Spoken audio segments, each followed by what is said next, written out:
They say when you wear Black Power Media gear, you can accomplish anything. You can play any and every position. Coaching, to kicking, to receiving, to running and juking. And, oh, my goodness. Let's see that again in slow motion. Get off me. And you're going to have a lot of haters coming at you. But what you got to do is you got to shake them off, and get to your goal and accomplish it. And when that's done, it's a beautiful thing. I'm talking about going hard, extra, for that extra point. And when it's done beautifully, you talking about touchdown. Oh, and the crowd goes wild and they're celebrating with you and everything.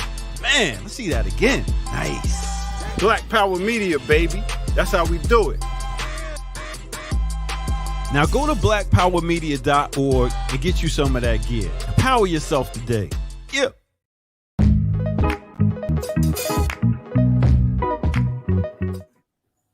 Yes. What's up, world? Welcome to another edition of Earn Your Liberation on this very happy birthday special Friday edition of the show. Malcolm X's birthday. What's up, Geechee? How you What's doing? happening? How y'all feeling, man? I am as good as could be expected. I am always I always get a little amped on May 19th or whenever Malcolm gets brought up, and then I get a little irritated at the popular discussion of the man and his legacy and who gets to dominate that discussion. But other than that, you know, what's up to the remixers? Come on in, jump in, invite others to join you. Put this in your socials. Of course, like, share, and subscribe. blackpowermedia.org to support the platform in all its variety of ways. Materially, you can find all the ways to donate there, submit proposals, join the platform. Immaterially, you can just simply like, share, subscribe, and put the show and put all the shows in the platform. Make sure you ring the bell so you don't miss all the goings on around here. We expect the Diva Diallo to be on his way here momentarily. We have a special guest coming on at 9 o'clock. And I think Diallo might be out this morning, I think. Are you serious? Yeah, he might not be feeling too well. And if JT does well, then Diallo probably not gonna have a job to come back to. So. So that is it. You have contacted and secured JT, the pocket watcher, who's going to join us at 9 o'clock, and I think that's dope. I think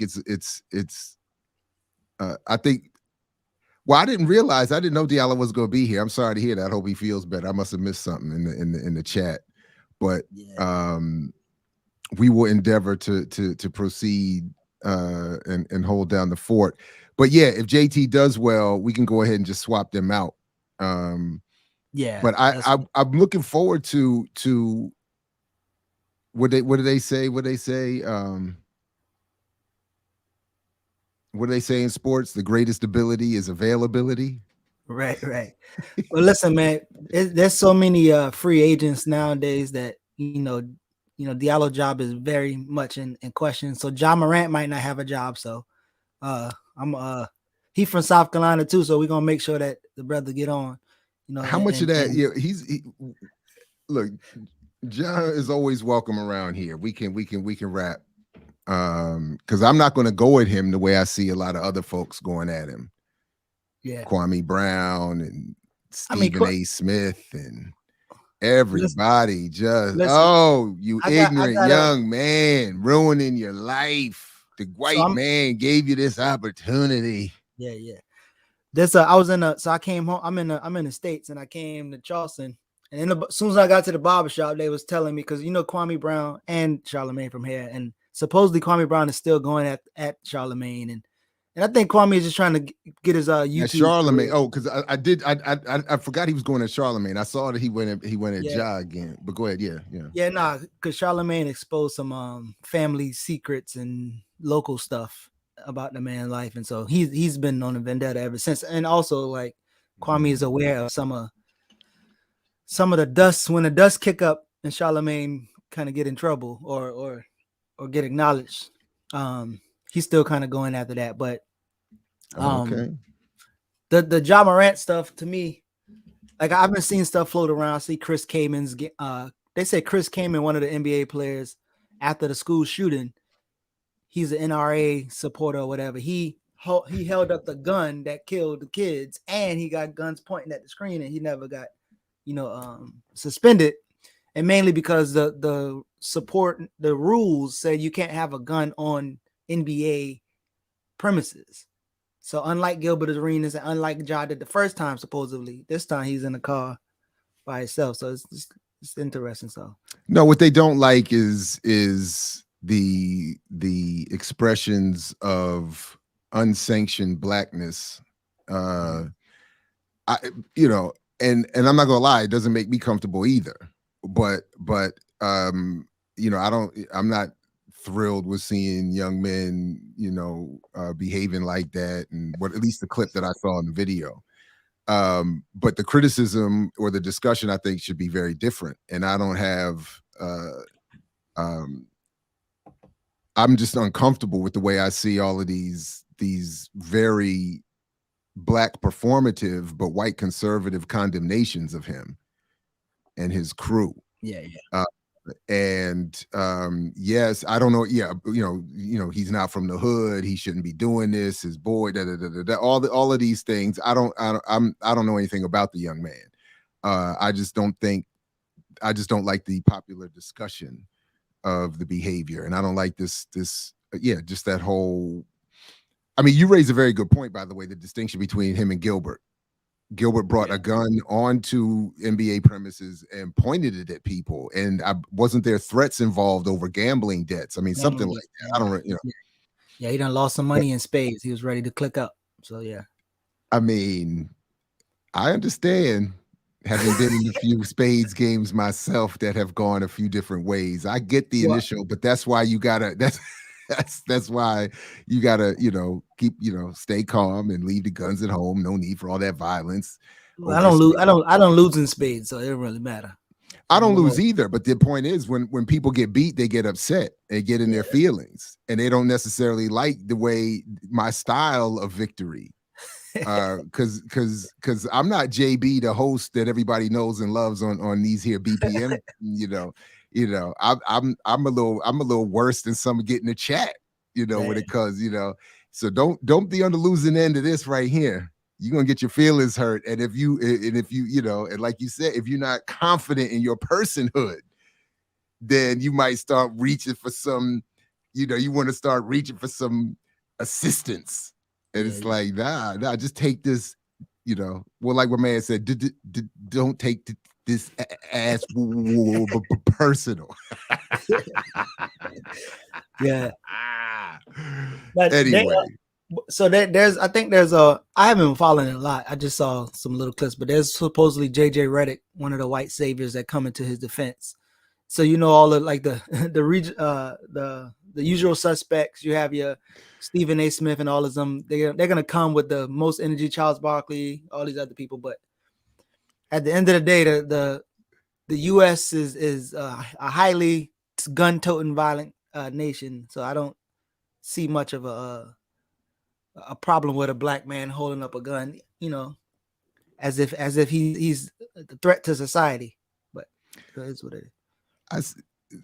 Absolutely. No question. Look, we've already seen people posting pictures of other white athletes and commentators with their guns and the hunting and the gun racks and the thises and the that's. And, they used to have Brett Favre out there in his Mississippi, out there shooting up, all this other kind of stuff. But that's my point. The issue is there's a class issue in Black America. They don't like the lower class display of blackness that Ja and his crew were displaying.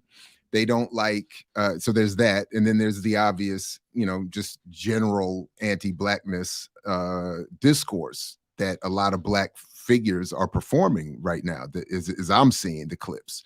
And there's a lot of hostility for Ja and his crew that they don't seem to have for the society at large. And they're clearly getting their numbers up. I mean, and Kwame Brown has already learned, running with Judge Joe Brown and all of that, there's a conservative lane to run in. And it's wild to think that, I guess it's almost it's 25 years ago already that my interaction in person with Judge Joe Brown was in the context of him participating in panels criticizing the state's version of the assassination of Dr. King, where he acknowledged having himself been set to preside over a retrial, I think, of James Earl Ray, that the rifle that they said Ray used was not the rifle. Like, he was very clear about all of that, and he was raising all these important questions. But there's a right, but then I'm sure he learned very quickly, there's no money in that lane. Right. There's no popularity. There's no platform in that lane. And in fact, Cynthia McKinney, who was hosting the gathering that I'm thinking of at this moment, we see where her career went. You know, so there's no, you know, and I'm, you know, and we have our you know, a couple disagreements here, there too. She apparently thought I was caught up in the, anyway, it don't matter. We don't always agree, but the point is there's no money in the left in the way that there is in the right, and everybody's pretty clear on that. So this whole thing of Ja ruined this opportunity the good white man done gave him routine is just pretty annoying.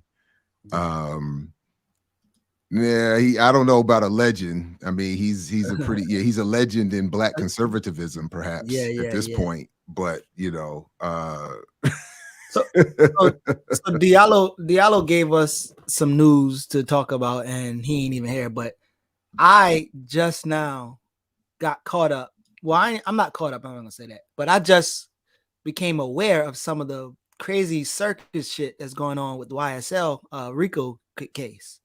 So, you know, I guess the news of the public defender saying, "Listen, y'all don't pay us enough, and I'm gonna have to do OnlyFans," and so that kind of. So break this down. What is this situation? And yeah, go ahead. Mm-hmm. So the YSL Young Thug, Gunna, and a bunch of other people in Georgia are arrested, and they are under a RICO indictment. And this is obviously so many of them. It's going to take a while, and they have most of them have public defenders. Obviously, you know, Young Thug can afford a lawyer, and Gunna can afford a lawyer, but the majority of them can't, right?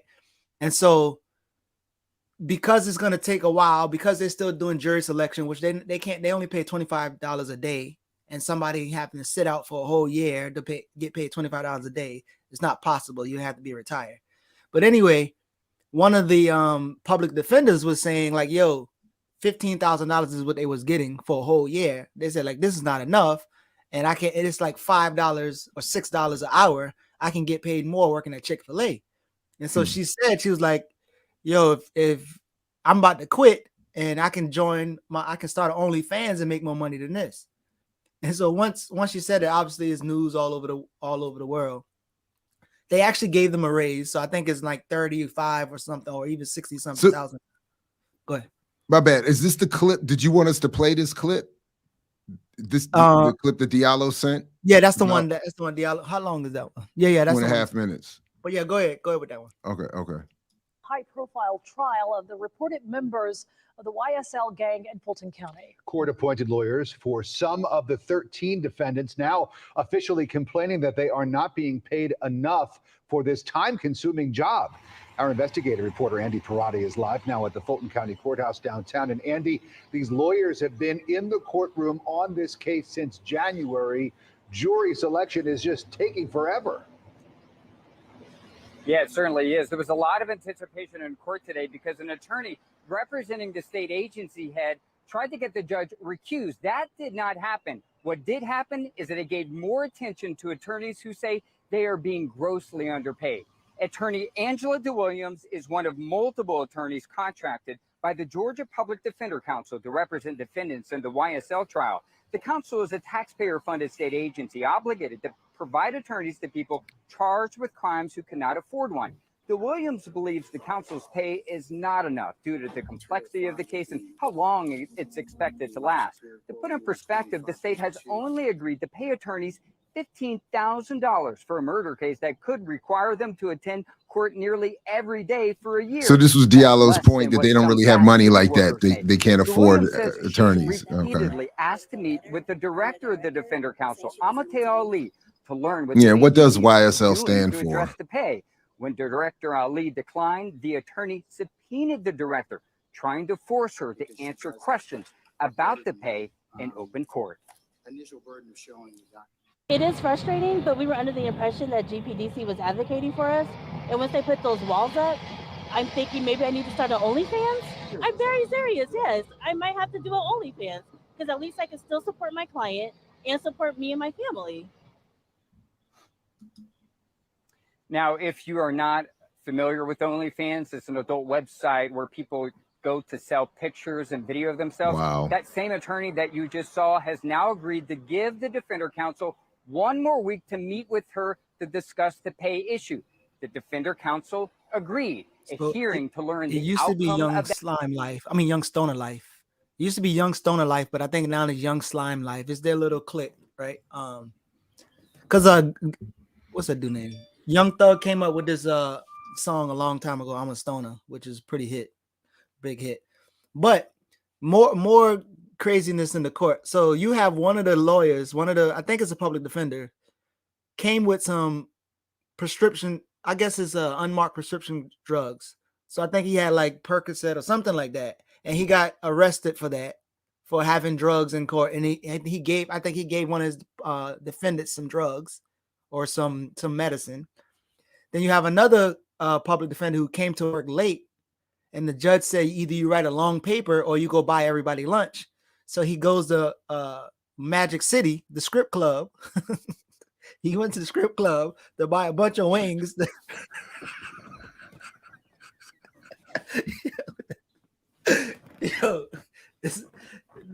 He buying lemon pepper wings for everybody.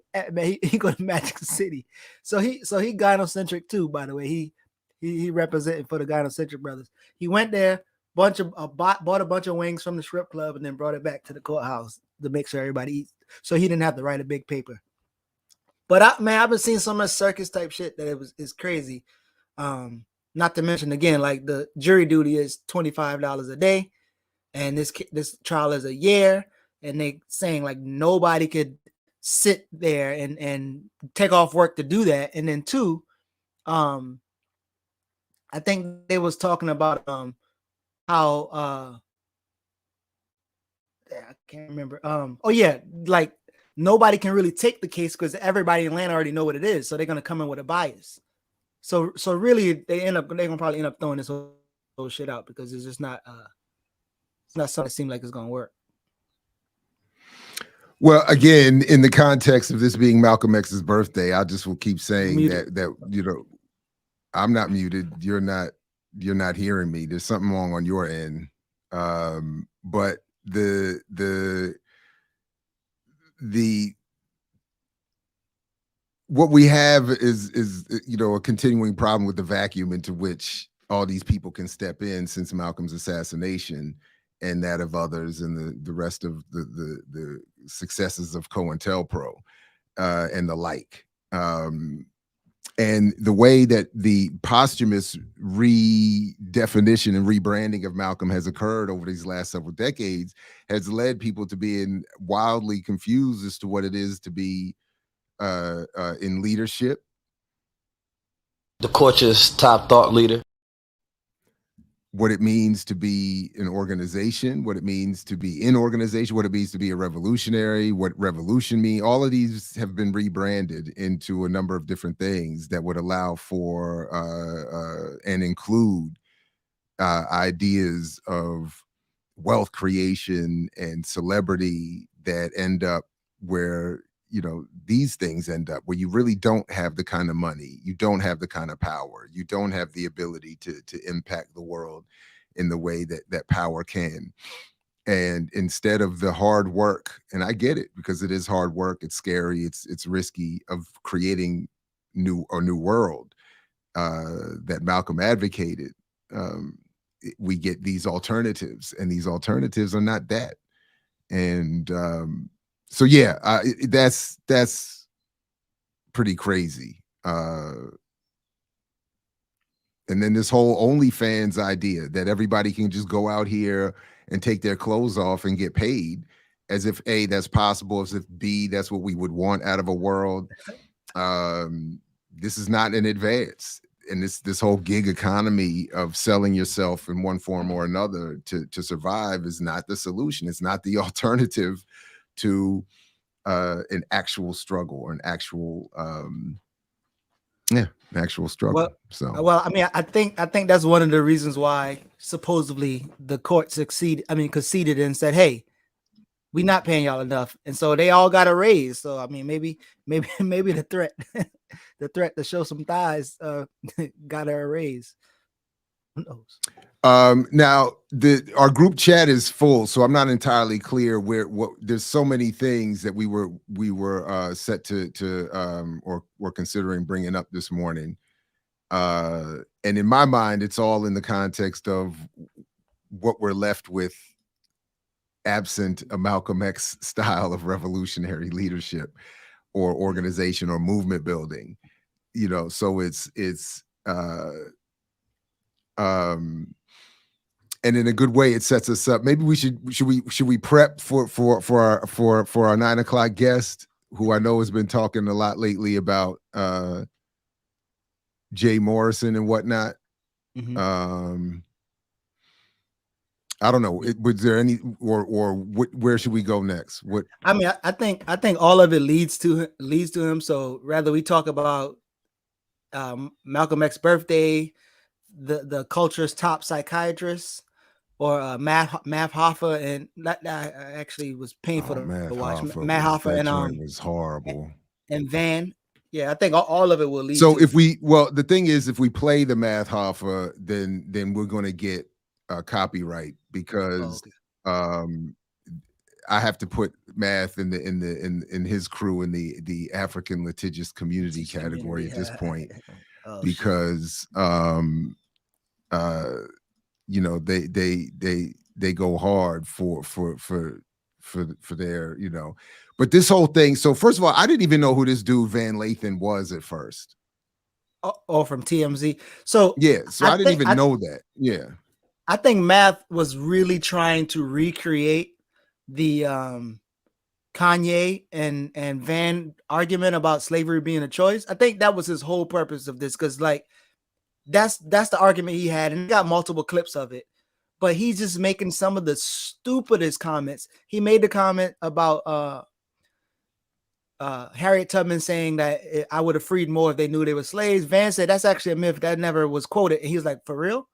And so he never had any source. He sounds like he never read anything, and he just was making a really, really, really horrible. I actually never watched Math, and you recommend them.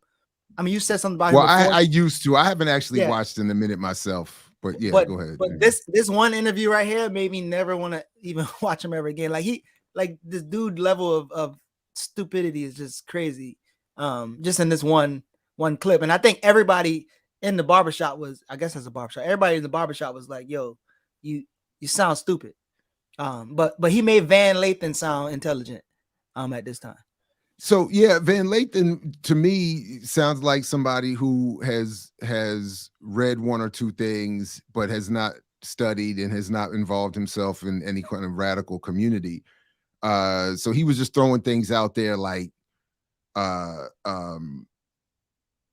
when he was talking about, so at one point he's talking about we need to get away from looking at celebrities like Jay-Z and Obama and others to save us, and we need to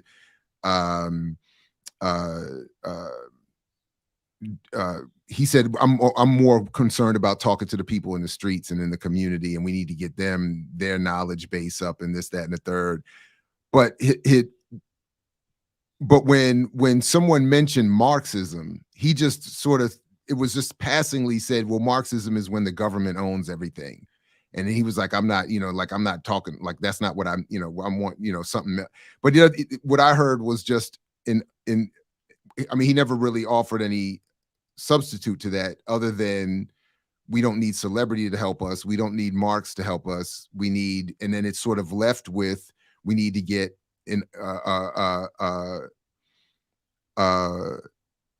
we need to get our sort of money up, our business up, our knowledge up, or it was just a sort of this vague thing after sort of an ill-defined or an undefined or misrepresentation of what Marxism or communism is. This idea that it's just the government owns everything, and it just leaves it with this idea, oh, well, we don't want that. We want, because we still want the fly this, and we still want the suits, and we still want the cars, and we still want the life that we think we can get through capitalism, that we think we can get by simply getting our money right and our turning away from celebrity and all of this, and saying he literally defends at one point the idea of celebrity in the sense that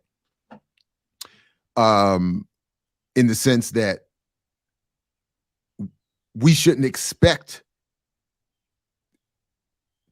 It's a twisted conservative version of my argument against Diallo, and that's what I thought we might get into this morning had Diallo been able to be here. Because my argument is always we shouldn't expect celebrities to do any more than they've done. They haven't been raised politically to do that. They're not part of a movement. There's no movement, there's nothing encouraging them in radical directions. And what we need to do is build radical movements and support radical that organization. Van Lathan's version is the conservative version of that argument, that we don't need revolution per se. We don't need celebrity per se. We shouldn't blame them per se, because we should endeavor to become them and to do what they've done. And that's sort of what I was thinking of as the sleight of hand being performed on platforms like that, where the appearance, and then it sounds like they're representing a Malcolm and a Martin, or Yuri Kochiyama or Ho Chi Minh. Thank you, Kalanji, for the reminder of everyone's birthdays. But it's meant to sound like that. Then they can name drop, because I think at one point he name drops Garvey or something like that at one point, if I'm not mistaken. Math does, which yeah. And and by the way, when I say that they get litigious, the last time I played a Math Hoffa clip, they took the whole, like, they don't just put a little copyright on it, like saying you can't monetize it. They want the whole thing gone. So that's why I'm not messing with them. Like, it's not like we could just get demonetized and play the clip, which I don't think we care too much about. Right. Because we know that the good people who support BPM will always come through and support us in a variety of ways. Liking, sharing, subscribing, joining our Patreon, blackpowermedia.org, etc. So we don't need Google analytics. So but anyway, my bad. Go ahead. Yeah. I be really late with a lot of celebrity news or shit that be happening, but I did not know Kanye on one of his interviews said that his dad was a Black Panther. Like I just. Oh no, Kanye's been saying that. Oh no, he's been saying that. That's my first time ever like hearing that. So I'm like, but I'm like, damn. So we just finished the Tupac joint, so it's gonna be very easy to now do a through the wire. Kanye talking about his mom and the Black Panther struggle and all that other stuff, and again, like 19 Keys does, he did this last night with not last night, but I sent the video with Wall Street Trapper, where he said, I read Huey P. Newton's Revolutionary Suicide, and basically it said blah blah blah blah. Like, so he's pretty much using all of the figures and the contents to pretty much legitimize himself, even in the conscious community. 19 Keys, him and Wall Street Trapper were talking about reading Revolutionary Suicide by Huey P. Newton, and he was like, yeah, he was basically saying like a poor man going to the barbershop, and the barbershop, he asked for money, and it's like shitty. Like, I mean, but nobody else is going to read the damn book. So if nobody else going to read the book, they just going to say, oh yeah, he be reading these books, and this is the type of shit he on. So like they're running, I guess, running the play. They're running all the plays to make cats like legitimize them. And then again, once you critique them, because they've mentioned Huey in the Black Panther Party, they just automatically accept it into the conscious community or whatever the case may be. But and then you just hating. I mean, like literally, Yeah, the shit is just crazy to me how. But yeah, my bad. Go ahead. Yeah. No, just how like, and I think this is something that Diallo said, and we all say to a certain extent. Like, if you're gonna be a business owner, do your shit. If you're gonna be a rapper, do your shit. Whatever the fuck you're gonna do it. But when you start talking about like liberation and revolutionary leaders and political science type shit, now we're gonna have to be like, all right, now. That to what me we is almost the only difference. Again, and we'll talk about it when he gets here, but this is the distinction I see between what we do and what JT does. But JT is not claiming that his financial advice and his is going to make the revolution. And he's not claiming to be walking in that path. So I don't have, like, we disagree, but I don't have like the same kind of issues as with others who put themselves in this wrapping. And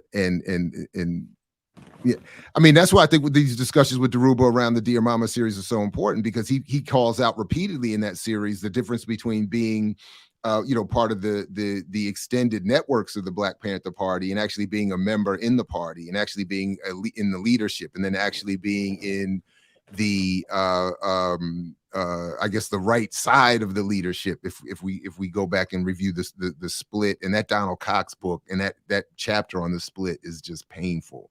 And then, by the way, shout out to Ashanti Alston, who just sent me this book, which I have never read before.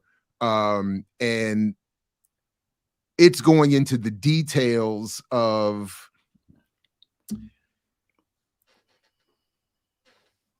so many things I haven't focused on enough. I'll just put it that way. And so many names and specifics and dates and versions for me just start,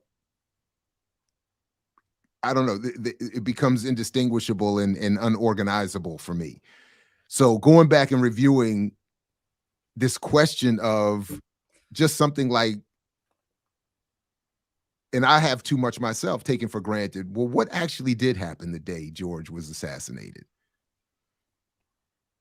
What story, it's very similar to these other things. Like, what really, it's like, again, to your point, it's the difference between, and I wouldn't put myself in this category. I mean, I've actually read repeatedly and studied George's work, but in terms of what happened to him, I have not studied that day. I wouldn't say, I can't say I've studied that. So it becomes kind of like what you're saying, Geechee, between, and again, I'm not saying I'm in this category, but I mention the name of Huey and therefore get to be a revolutionary. I mention the name of, and therefore get to claim I understand everything. But when you go back and start looking at some of the details, the obviousness of the absence of study in certain areas becomes very clear. So when it comes to what actually happened to George Jackson that day, I'm not very clear. And this book is revealing that in a fascinating and very well-written way. So anyway, I think our guest is here. So we should not waste his time and get to it. So why don't we do this? Let's do a quick transition, and then we'll come back with our very special guest to talk about on this very happy birthday of Malcolm X. We're going to talk about the Malcolm X and Dr. King of investing. Back in a second.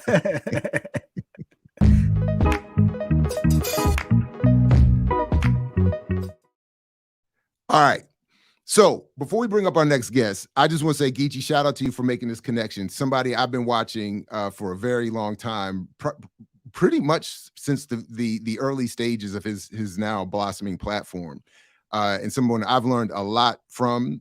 Someone who's doing, I think, very righteous work, and I look forward to this. But Geechee, let you say another word or two about yes, and again, thanks to you for making that connection.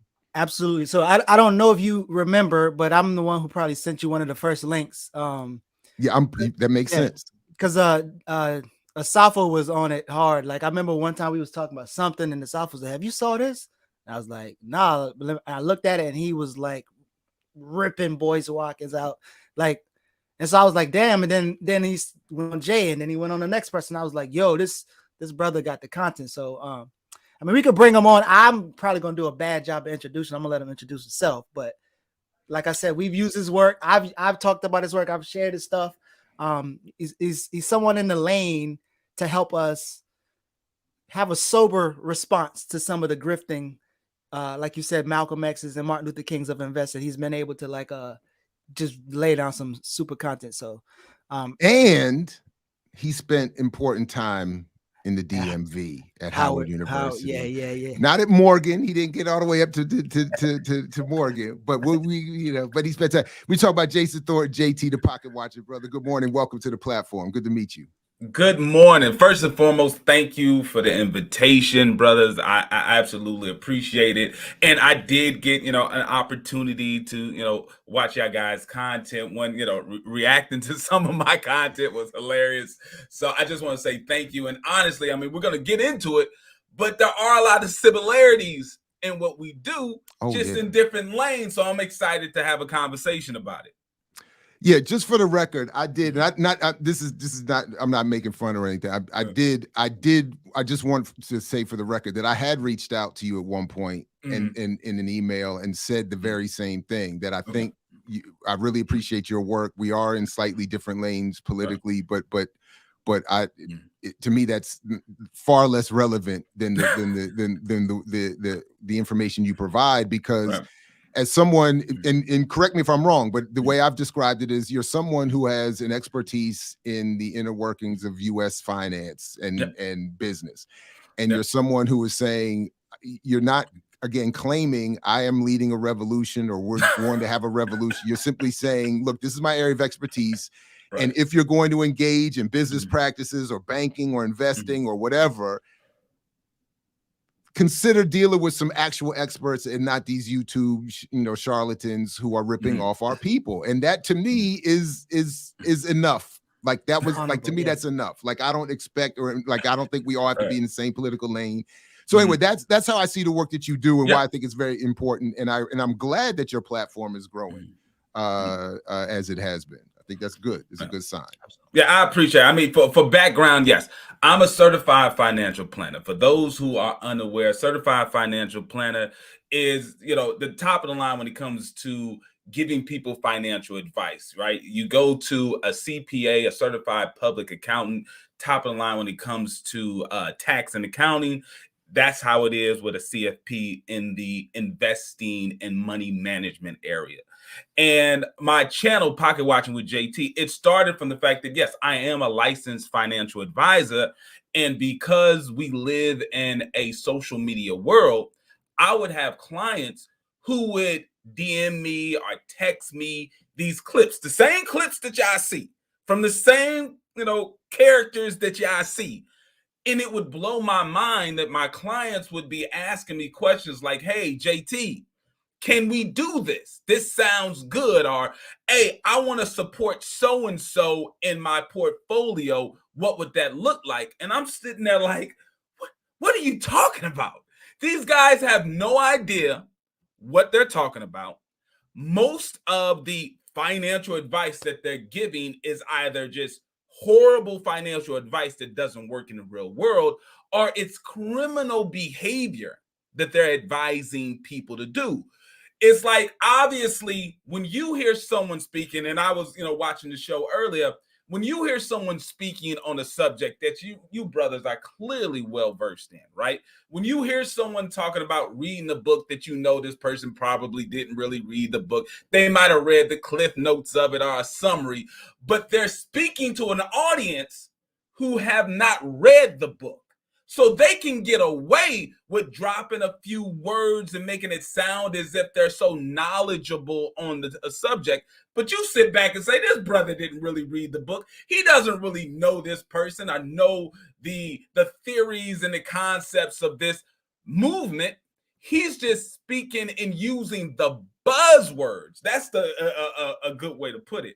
They know how to use the buzzwords of a particular movement, of a particular industry to get their uneducated, let's be real, uneducated audience to buy in to what they're saying. I just do the same thing from the world of finance. They'll use the buzzwords of finance They'll talk about investing. They'll talk about all of these things, but you'll look back with a person who actually knows this stuff. They'll be like, this person is speaking gibberish.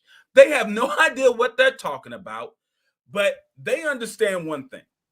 They understand the hopes, dreams, and aspirations of our people.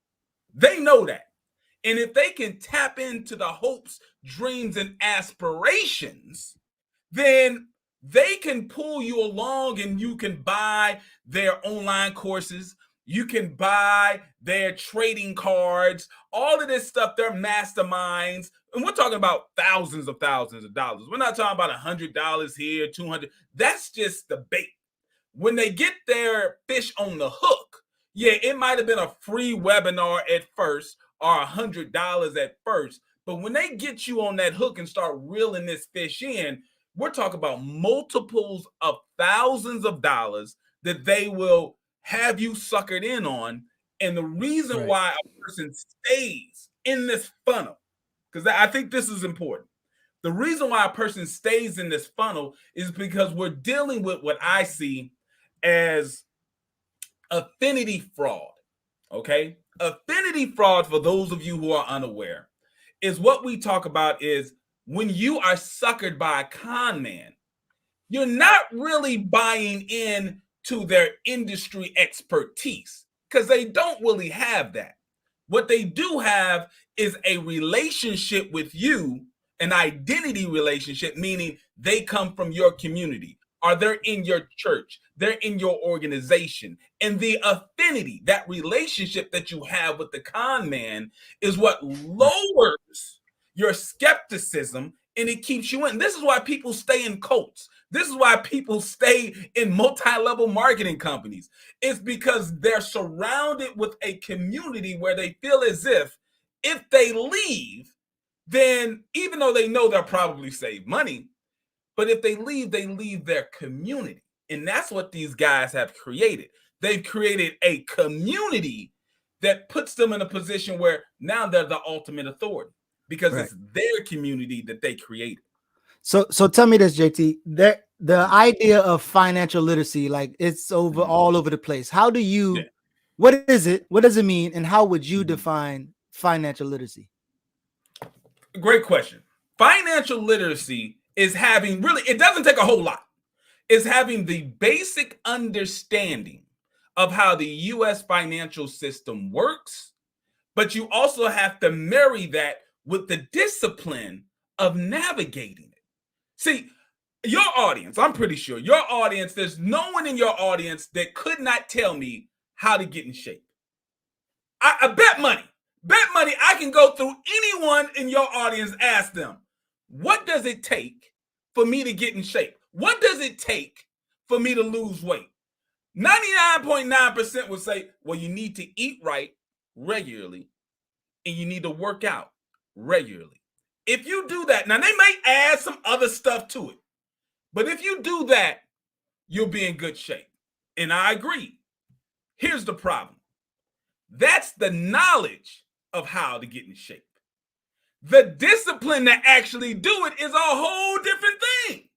Because if people had the discipline to eat right regularly and to work out regularly, we wouldn't have the health epidemic that we have, especially in the Black community, because knowledge without application means nothing. So to bring it back to your question, to me, financial literacy is not simply understanding what a stock or a bond is, or an index fund, or how a CD works. See, we could talk all this blah, blah, blah financial talk, but it's simply this. You spend less money than you make. You live on a budget. You avoid debt as much as possible. The money that you save from doing that, you invest. And over the long term, you will build wealth in this country. But you also have to realize that your value in the marketplace is also tied to the skill set that you have. Now, you can have a very noble skill set, right? Let's take teachers as an example. Teachers have a very noble position in our society. not paid very well, though. And the difference is, as a society, we place a value on different professions. The society. Now, we can talk about the puppet masters and all that, but as a society, we spend money on things that we prefer. This is why LeBron James will make more money in 1 year than all the WNBA players combined. Why? Is it because of sexism? Someone may say that, but we dictate by the dollars we spend. So in financial literacy, it's understanding, one, you need to get a skill set that the marketplace demands a high dollar ticket for. They're not talking about millions of dollars. I know and have clients who have $1 million net worth who never made over $100,000 in a year, who never made over $80,000 in a year. It took the discipline of spending less money than you make. You save and invest the difference, and you avoid trying to live a lifestyle of I'm ultra rich by doing what? Going into debt, credit cards. But see, we have a culture that promotes balling out. We have a culture that promotes trying to influence people and tying your internal worth with material things. And as long as you have a culture that promotes that, you'll never be able to teach a person what it really takes. I did an episode probably maybe months ago, maybe a year ago, where I talked about how a child that lives in Section 8 housing should not be wearing Jordans. Now, some people, I got some kickback off that because they didn't understand what I was talking about. A child who lives in Section 8 housing, but also goes to school wearing Jordan tennis shoes, you are creating a financial disaster for that child. And here's why. You cannot afford to pay for your own housing. Housing is one of the most important financial obligations you can have as an adult. It's the biggest expense that an adult will have, for the most part, housing. Well, when you have Section 8 housing, meaning that the government is subsidizing your housing, you should not be in a position where you're giving your children very expensive tennis shoes, because now you're tying that child's mind to think and believe that their worth is in material things, and they should go after the material things even before the basic needs of any human being. Right? I remember having an argument with a kid when I was in middle school. Now, I grew up in the middle class, extremely privileged position. Both of my parents in the household, married to this day. Small business owners, my parents. I went to school with Nikes, not Jordans, but Nikes, right? Not they didn't spend hundreds of dollars on my tennis shoes, but I didn't have Payless brand shoes on. But I remember a kid making fun of me at lunch because he had on Jordans. And it just blew my mind. And, as kids do, there was a lot of laughter, but I just waited. I waited till all the laughter died down. And I just asked him a question. I said, didn't you just get your lunch from the free lunch line? You're talking about money and material things. You don't even have the money to buy your own lunch. I got $5 in my pocket. What you got? Now, at this point, he wanted to fight. At this point, it was time to go. And I'm like, listen, all the big talk means nothing. The shoes you have, the cars you drive, the watches that you wear, it means absolutely nothing if you don't do the basic things, if you don't have the basic necessities, if you don't have housing security, if you're not in a position where you have an emergency savings fund. All of the fancy stuff that you see on your timeline, people taking trips to Miami. I know people who will take a trip to Miami that cost them $2,500 and they only have $3,000 in the bank. So they come back home with like $500 left in their pocket. But on the gram, on social media, they look like they have the best life of anybody in the world, but they're functionally in poverty. That's the issue. And that's where financial literacy really needs to be. But a lot of the clowns that we may talk about today, a lot of the clowns, they're trying to mix in, you can have a luxury lifestyle and you can drive in these luxury cars and you can also be for the movement. And you can't do all these things at the same time. And they're promoting it because it brings butts in the seats. It brings eyeballs to the computer screen, and it brings dollars into their pockets. So this is the part where you and I at least disagree. Okay. And I'm stuck in my head because I want to spend more time where we do agree and calling out some of these frauds. But because I know this particular debate could just go on and endlessly, but I just want to at least be clear and put on the table that for me, financial literacy is the only financial literacy is an exposure of how capitalism cannot work. It just does not work. It is only going to produce the inequality that we have. So that's one thing. So just for instance, when to borrow from your own analogy, the financial disaster that you were describing that is created when poor people buy expensive shoes, etc. The disaster has already occurred. That's why they're in the projects in the hood and they're all poor in the first place. So the disaster isn't the result of bad spending habits. It may not be solved by it, and that's where I think our analyses overlap. But it's not because of poor spending habits, and that the only way to really get rid of that inequality is to do the work that Malcolm and Martin and others were actually advocating. So that's why when I saw it, I couldn't find it again. And I'm happy to have you respond to any of that. But when I saw a couple of years ago, and I think it's through your program, in fact, that Jay Morrison and him 500, which for whatever reason I think is one of my favorite nicknames. I don't know why I like that name so much. Him 500. It just sounds so funny every time I hear it. But they were pictured together. Right. And the subtitle was the Malcolm and Martin of investing. Like that. So I didn't just self-create that joke. No, I've seen it. I've seen the clip. I've seen it before too. I believe I've seen it. And they've said it a couple of times themselves with Earn Your Leisure. They've called themselves that as well too.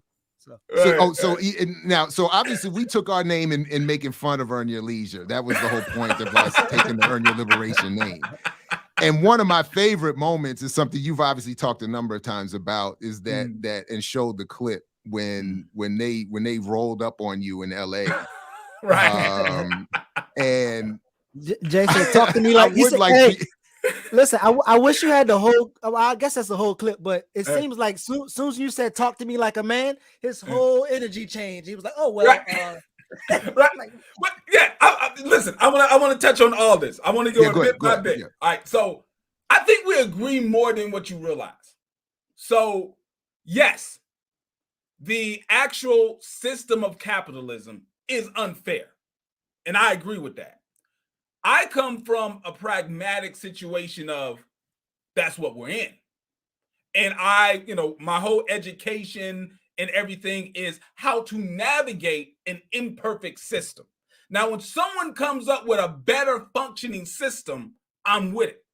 But that's not, as we already talked about, that's not my mission. My mission is not to find a better and create a better financial system.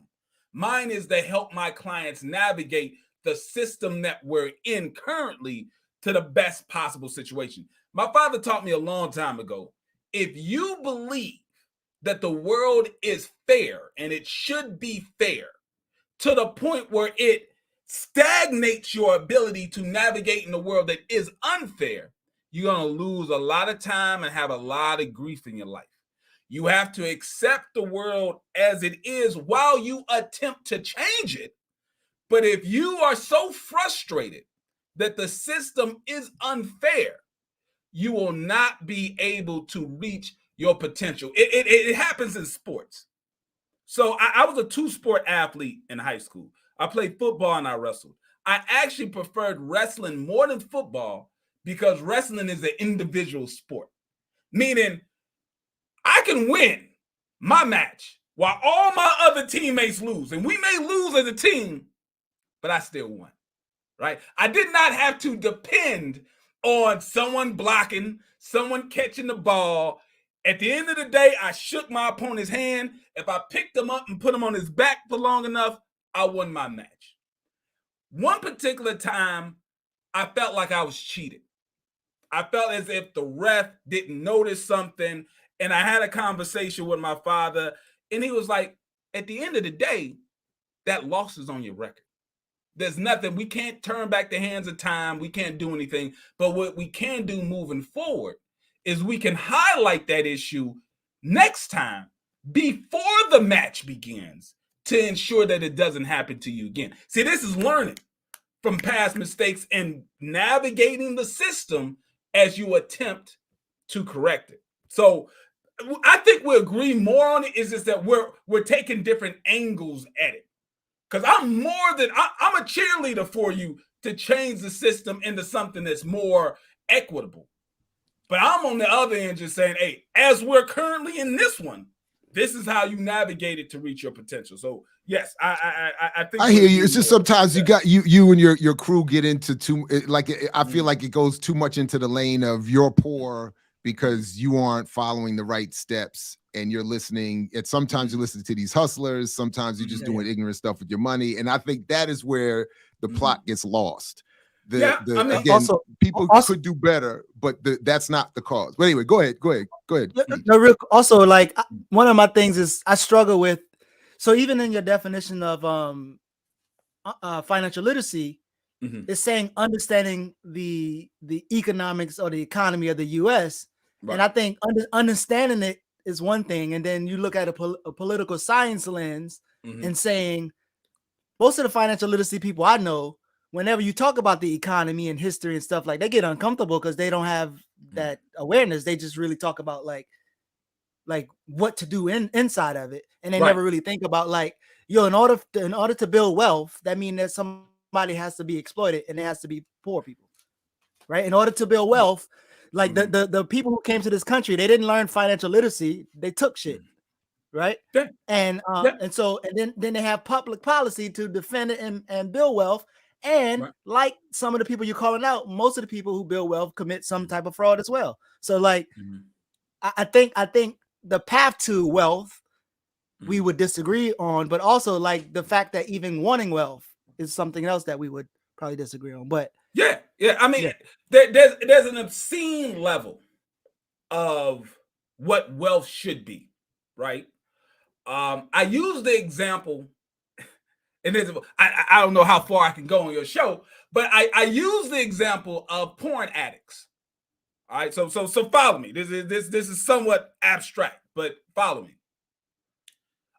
A person who is addicted to porn does not and will not understand what real intimacy is, right? A person who's addicted to porn, they don't understand what real intimacy is, having a relationship with a partner. You know, they think love is extremely rough sex and money shots because that's the only thing they know. They're addicted to an unreal world. Now, if they had an opportunity to actually speak to the porn star actors, then they would know this is all fake. We, halfway enjoy what we're doing, but the other half is a work. The moaning is fake.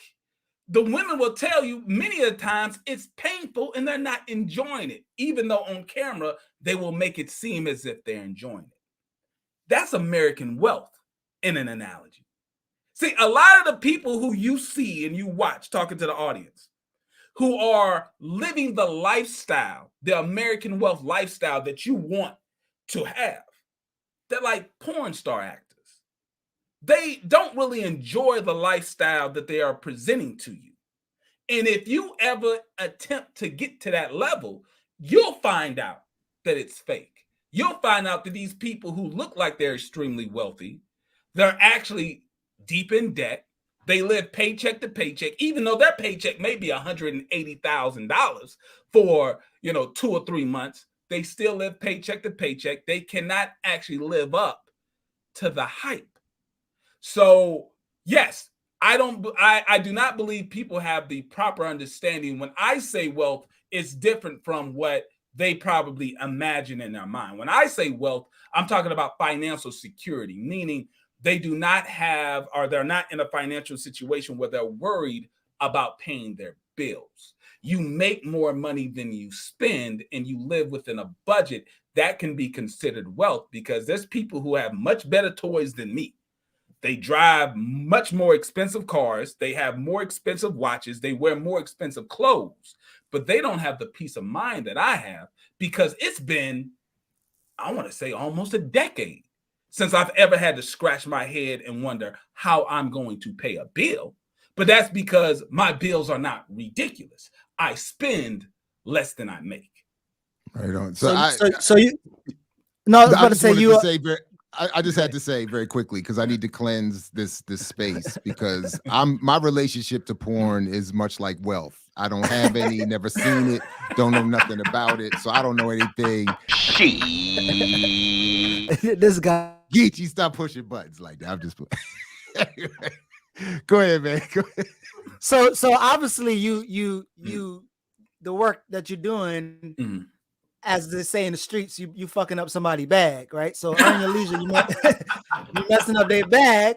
So right. They had to run down on you. Say, listen, I'm selling financial literacy over here. You might be selling it over here, but don't come on my block. Tell us about that rundown. But you just had a specific, and you had a specific ask for them. And I'm wondering, like you just had a very simple ask of them, and I'm wondering, how they've responded in the time since. Yeah, absolutely. So this all kind of kicked off from my reaction to some extremely bad financial advice that was presented from the Earn Your Leisure brand in general. So what happened was they were invited to a very popular podcast called Big Facts. Big Facts Podcast is a podcast that's hosted on Diddy's network with Revolt and their YouTube channel and stuff like that.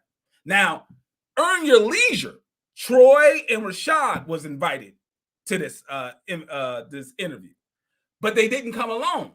They brought their team with them. And while they were being interviewed by the Big Facts podcast, they actually invited some of the people who they brought with them. They weren't invited. They just had an entourage. They invited some of the people that they brought with them to answer some of the questions. And one particular person, him 500, answered a question about being able to invest using other people's money, invest using the bank's money. And ultimately what he described was bank fraud. Going to a bank, telling them that, you wanted to buy a used car, but you don't plan on buying a used car. Go online and find someone selling a car online, get the VIN number of the car and all of this, and give that information to the bank. This is bank fraud, to be clear. Then how are you going to get the money for the car? Oh, well, they'll write a check to the person you're supposed to be buying the car from. Okay, so now you're lying about who owns this car, because clearly you're not trying to buy the car. But then you cash the check, use that money to invest in crypto, use that money to do all of the various plays that they're talking about. So clearly this is bank fraud. I created a video reacting to it, calling it out for what it is. At first, Earn Your Leisure, they was giving kickback. They were saying, no, this isn't bank fraud. The guy, because they're not going to name me, because they don't obviously want to put too much of a light on it. But they was like, the guy, he doesn't know what he's talking about. This is like the first few days after I make the video. Then eventually, when the video starts kind of somewhat going viral in our space, they had to come out and admit, oh, yeah, this does look like it's bank fraud. And him 500 does have to create a video, an apology video, and then they just try to move on. But then I see another thing, like they sent a cease and desist letter to me to get the video took down. And I'm sitting there like, no, you can't just hide your mistake. You need to come out and say, hey, what he said was wrong. They don't like doing that. These are guys who, if you call out a mistake in their content, they'll either ignore it. If it gets too big, they'll take the video down, but they won't address and correct the problem. So I'm on a family vacation in LA, and we're on a Hollywood walk of stars, right? That Hollywood stars. And I see Eddie Murphy. listen, I was born in 1983. Eddie Murphy is a huge figure for people of my generation. I grew up on Beverly Hills Cop, right? Coming to America.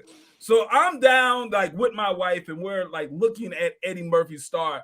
And my friend who's on the vacation with us, he's taking a picture of us in front of the star. This is how some of this was actually captured because the camera was already out because we're tourists at this point. And he's taking pictures and videos. And out of nowhere, I hear someone walk up talking, "You talk a lot of shit on the internet." And the first thing, to be honest, the first thing to be honest, I said to myself, yeah, I do. I absolutely. I'm not running away from that. I absolutely do. But I look up and it's this guy. Now, understand, most people don't, when we're on TV or on the computer screen, you don't really know us, right? Like you might recognize faces, but you don't see us in real life. So at first, I'm not sure who this is. But the first thing I said, this guy is extremely tall. People don't realize that the Earn Your Leisure guys are tall guys. Like they think I'm short. I'm not short. Rashad is 6'4". Right. Now I'm not a short guy, but I ain't 6'4". Rashad played college basketball. He's 6'4". So I'm looking up and I'm like, who is this guy with the complaint? And then I realized that I see his shirt. He's got the assets over liability shirt. So then it dawns to me, oh, this is this guy. What are you talking about? Like I'm like, what are you talking about? He said, yeah, you talk a lot of shit on the internet, man. But it's like that's his posture at first. What he doesn't realize is I am so stubborn. I'm not a brave man. Let's be clear. I'm no superhero. I'm just petty and stubborn. I believe I can win any argument that I've ever been in since I was 9 years old. So I think he believed that his height advantage was going to make me cower down and not, respond. But I'm so petty and stubborn. No, I immediately start talking to him like, hey, this is the issue, right? You're online cheerleading him 500 as he tells people to commit bank fraud. You're talking to me in a way like I know you. I don't even know you. I didn't know you when you pulled up. Why don't you talk to me like a man and extend your hand and introduce yourself to me? That's when he did start to back down. Like he realized he came with the wrong flavor and he decided to talk like a rational person. But what it comes down to is Rashad is extremely protective of his brand. And this is part of the conversation that we had. He's extremely protective of his brand, but so much so that he doesn't realize that he is hurting his own brand by not addressing the points that I was making. Yeah, right on. I just showed the picture, one of the few remaining shots of that exchange. Which, the video was hilarious. I'm not going to front. And you could see everything that you're talking about. Right. The energy shift, the height, all of that, all of the, and you like you said, you just said, you're not talking to me like a man, and you got, and then anyway, so it was, but to the point that you were making, and I saw the whole thing also of all that video, they were encouraging bank fraud, and it's like, and I also believe, if I remember correctly, didn't they acknowledge that they had seen that you had put somewhere in your social media that you would be there? Like, this wasn't exactly an accident that they ran up on, like, if I remember correctly. Yeah, see, I've got to realize how social media is. I'm still somewhat of a private guy. Like, I don't even talk about a whole lot of my personal life online. Like, I may tell stories about, experiences that I have, but I forget how crazy some people are. Because I did say, hey, I'm going to be in LA in a week, right? Now, I'm not a conspiracy theorist, right? I'm not that guy. But some people said, oh, well, JT, you shouldn't have said when you was going to be in LA because we don't believe it was an accident that they bumped into you when you was in LA. So you got to move. You got to move and navigate better. And I said, I'm not a conspiracy theorist. I'm not going to go that far, but I do agree that, I got to move and navigate differently because now I am somewhat of a public figure, even though I still consider my platform extremely small. I don't believe that but you never know. I mean, we're much smaller than you, and as a platform, and every once in a while, you just like something happens. You like, I didn't even know you was paying attention, and then it's like, okay, wait, you know, and I think, I mean, I hear you. It's levels to this, as they say, but I think almost everybody at this point can be as public as anybody else, especially if somebody wants to find you. Like, you know, that's why, you know, so anyway, I thought that was anyway. No, it's a good point, because I was told by an insider, someone who's close to that circle. They was like, listen, a lot of people depend on them financially. They've got a lot of corporate deals that they have, but besides the corporate deals, there's a lot of street people who are connected to them and they make money with them, and they don't want you messing up their bag. And I'm sitting here like, listen, I thought we were all financial experts. See, in my world of financial advisors, we don't have street connections. Like I'm blown away by the street level activity that these guys are bringing into the world of finance. I thought we're talking about financial theories. I didn't know we were, you know, gang banging on these financial YouTube streets. But well, you and your boy made that point, and his name just escaped me. But he's a regular on your platform, has his own. But he and you two were talking about that that this dude sounds like he's more making a deal in the streets than he is a financial arrangement that he's offering. And it was like getting like, I'm not used to this level of griminess, at least in this form. Like, obviously the financial world is just as grimy. And I you know, on the late great John Thompson, Georgetown basketball coach, said something that I remember. He said, for all the talk of people about the sagging pants and this and that, he said, the worst things that have ever happened to me have been done by men wearing suits. So people get grimy and all, but to your point, a lot of these folks, it's like, it sounds a little bit now, as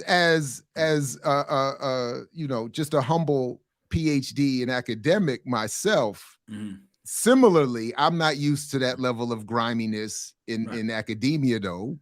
You know, but I do feel a kind of way. You've taken a couple shots at my main man, Boyce Watkins. Okay. And the only issue, go ahead. Well, because the only issue I have is that sometimes it starts to feel like you taking shots at PhD. I start to feel it. No, I'm just messing with you. I'm just messing with you. I'm just messing before we get to Boyce, I want to blame Jared Ball for apparently Rashad was at UMBC in Baltimore before he transferred, and since you had Morgan, you had an opportunity to interrupt this brother before he started spreading all this virus on the social media. So you failed us as a community professor. How academic? That's a whole so if it wasn't university. I'm not responsible for all of those educated in the entire state of Maryland. Listen, from what you call this place, Morgan's Library, it takes me about 5 minutes to get downtown. So down to the campus. So anyway, go ahead and tell us about what they call Moist Watkins. Boys. Moist and Boyce Watkins to find that, which I was in a university. I was in Lexington at one point when he was teaching at Kentucky. Okay. So, but go ahead and tell us about this financial PhD level. No, I thought your videos on him, you know, just to be clear, he and I have had indirectly our own through other parties back and forth for a number of years, and I've been very critical of his work for forever. Yeah. And in fact, my focus specifically on the concept and mythology of buying power, he was the first spokesperson I wrote about more than a decade ago on that subject as being one of the loudest voices misrepresenting this concept. And I was trying to point out, to the point I think you've made very well, the fact of his having a PhD that is somehow related to finance confuses people into thinking he knows what he's talking about. And he does not. So even as someone whose PhD is in media studies, anyone who, so I couched it in a critique of his media presentation and the narratives he was promoting in media. But anyone who takes any time to study financial data or any economic history can see very clearly, or should see very clearly, he is wildly misrepresenting himself and all, you know, so many different things. So when I saw your videos, I started catching up to your work on it. I was like, man, keep going. But anyway, But Boyce is an interesting character. He's an interesting character. One thing on his interactions with me, it's the weirdest thing. He'll watch a video and he'll make a comment. And for those of you who are unaware with YouTube, if another YouTuber comments on your video, like YouTube sends you like a more urgent notification, right? If an everyday person comments, it shows up on your feed and you get to read it. But if a YouTuber of a particular size comments, YouTube really pushes that notification to you to let you know. Now, you will not see any of the comments that he's made on my videos because he immediately deletes them. It's the weirdest thing. Like he'll make a comment and before I can even respond, he'll delete it. It's the weirdest thing. So that part of his character seems a little odd to me.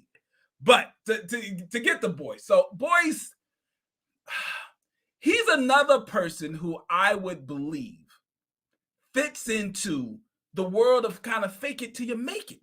In a sense, I am not talking about his academic achievements. He really did go to school. He really did achieve a PhD in finance. But he presents himself and people see him as some kind of authority in giving financial advice, some kind of authority in business.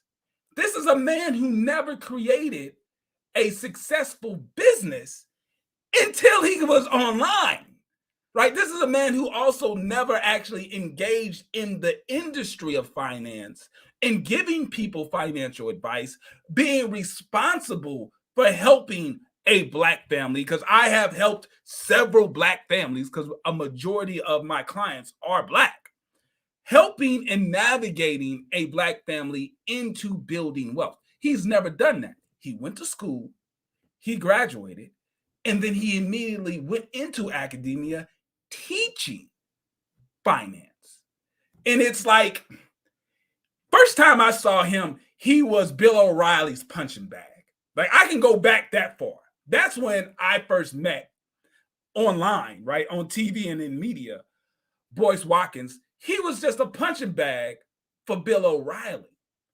And I don't understand how he translates that into being some sort of authority when it comes to like civil rights issues, Black wealth, and doing like this. This isn't a person who's ever dealt with the investing and wealth industry to actually have a real conversation on wealth. And his tactics are the same as the fake guru. So here's the crazy part of this.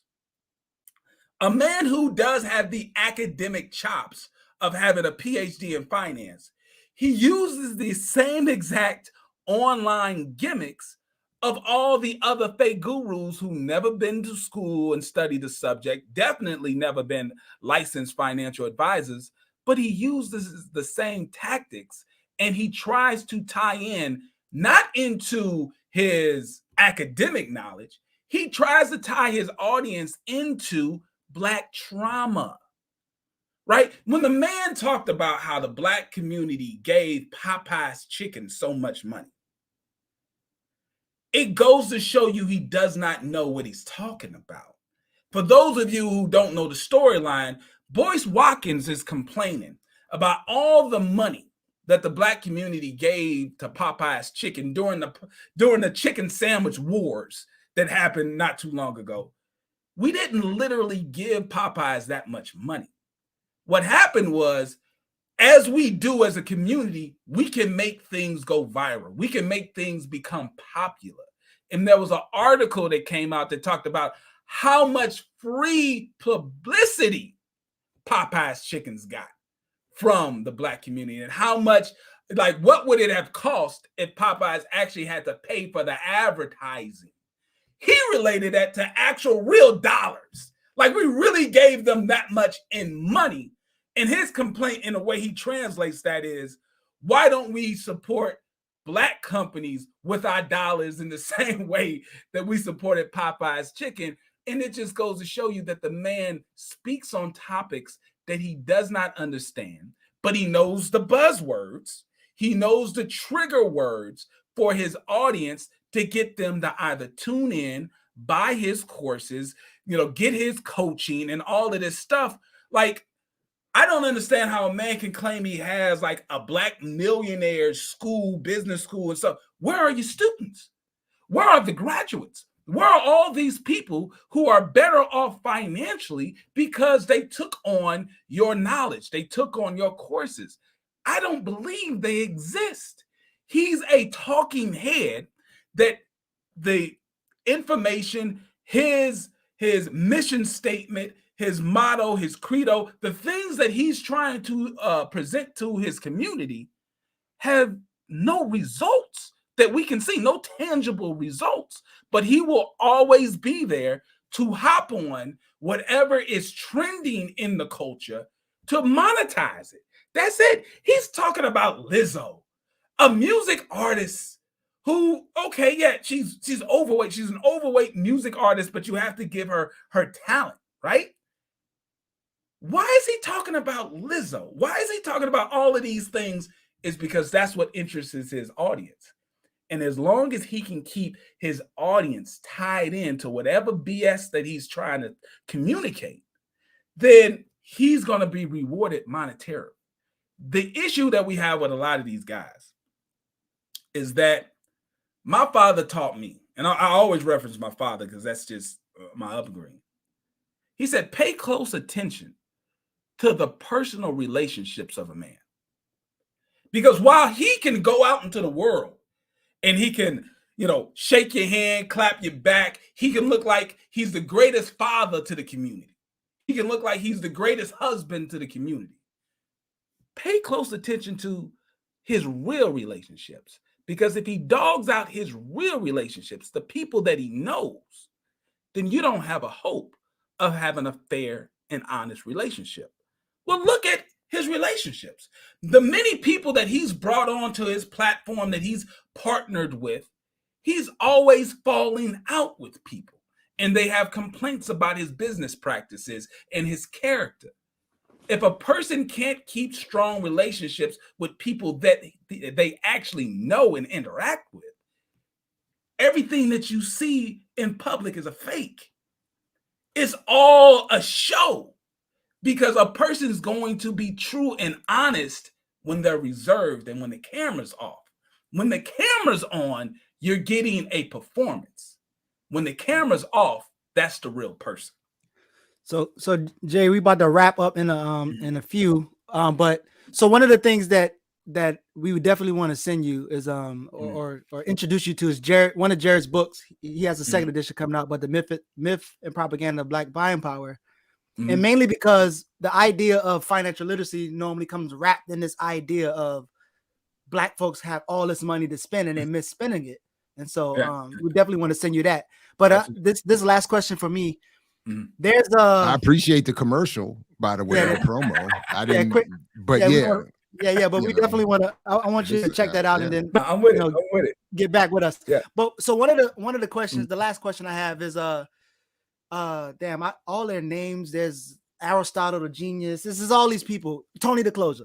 Yeah. So Tony the Closer was with one of them, and he seems to be, I guess, connected to you, and he might be one of the people we call grifters that you might maybe agree with more than the rest of them. But what particular about Tony the Closer you see that is not the same as him 500, Earn Your Leisure, Willie Gallo, what's his Willie? Not Willie. Willie and Willie and not Willie, Gilly and Wallow. There we go. Anyway. But the how do you distinguish between who you think needs to be critical, who you need to target critically, and who you think is more or less legit, benign, I guess? Yeah. Well, I mean, a lot of my content comes from viewer recommendations, right? And what ends up happening is they will send me a video of someone saying like bad financial advice, or you'll have a victim of their predatory situation. And I'll review that and say, okay, I'm going to react to someone saying something silly in finance, or I'm going to react to an alleged victim of their predatory practices. So that's one of the main things that I look at, because there's going to be many people that I disagree with on particular things, right? Having a disagreement on fundamental things that a person may have done or that they do isn't the highlight of what I do online. The focus is I want to dispel myths around how you can actually build wealth and how finance actually works. So if I go and take a look at a person like him 500, and he's actively telling people to commit bank fraud, that's easy, right? When it comes to like Tony the closer, like people don't realize, like I've had conversations with Tony where he explains things that I agree with when he talks about how, like Tony, for people who don't know, Tony the closer is a guy in real estate who also sells courses on, how a person can get into real estate. And I viewed a lot of his material that he teaches his students. I've never seen him teach them to do something that is illegal, right? People think that JT just hates people who sell courses. I don't care if you sell a course online. I care about, does the course have fraudulent material in it? And are you predatory in the way that you're trying to sell the course?